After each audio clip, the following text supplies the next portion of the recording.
Hai murid-murid, apa khabar semua? Cikgu harap murid-murid sihat.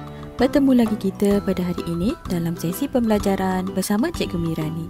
Hari ini kita akan belajar satu lagi tajuk baharu iaitu Kolam Ikan Sepat. Buku teks Bahasa Melayu Jilid 2, muka surat 60. Mari kita lihat dahulu standard pembelajaran pada hari ini. Standard pembelajaran pada hari ini ialah 5.3.2 memahami, mengenal pasti dan menggunakan ayat mengikut konteks 2 Roman ayat tunggal dan 3 Roman ayat majmuk. Seterusnya, objektif pembelajaran pada hari ini ialah pada akhir pembelajaran murid akan dapat 1. Mengetahui maksud ayat tunggal dan ayat majmuk. 2. Membina ayat tunggal dan ayat majmuk berdasarkan gambar. Mari kita kenali dahulu apakah maksud ayat tunggal dan contoh ayat. Ayat tunggal ialah ayat yang mempunyai satu subjek dan satu predikat. Contoh ayat, Hani pergi ke pejabat pos. Ayat majmuk pula ialah cantuman 2 ayat tunggal atau lebih menggunakan kata hubung untuk mencantumkan ayat. Contoh ayat 1. Ali dan Ahmad membaca buku. 2. Kakak menari sambil menyanyi. 3. Aina suka makan durian atau rambutan. Baiklah, sekarang murid diminta mendengar petikan yang dibaca oleh guru di dalam buku teks Jilid 2 muka surat 60.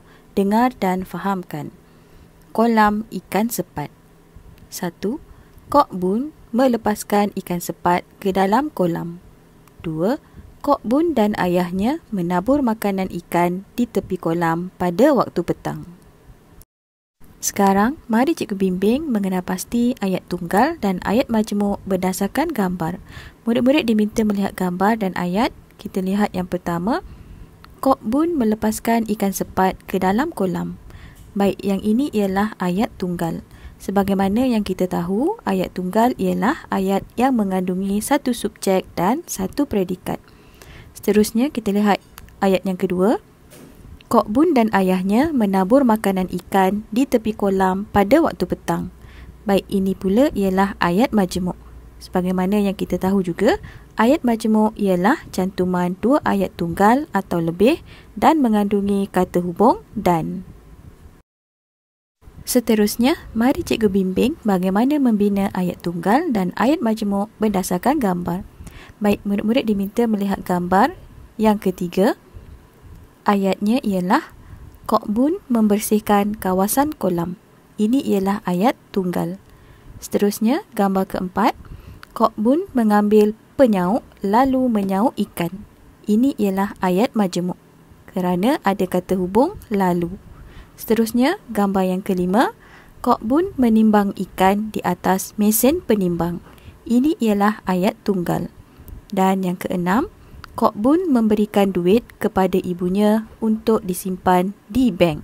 Ini ialah ayat majmuk kerana ada kata hubung untuk. Baiklah, sebagai latihan, murid diminta menyalin ayat tunggal dan ayat majmuk yang dibina di dalam buku tulis. Baiklah murid-murid, sampai di sini dahulu pembelajaran kita pada hari ini. Cikgu harap murid-murid faham dengan apa yang cikgu sampaikan. Jangan lupa siapkan tugasan yang cikgu berikan. Terima kasih. Jumpa lagi murid-murid. Bye.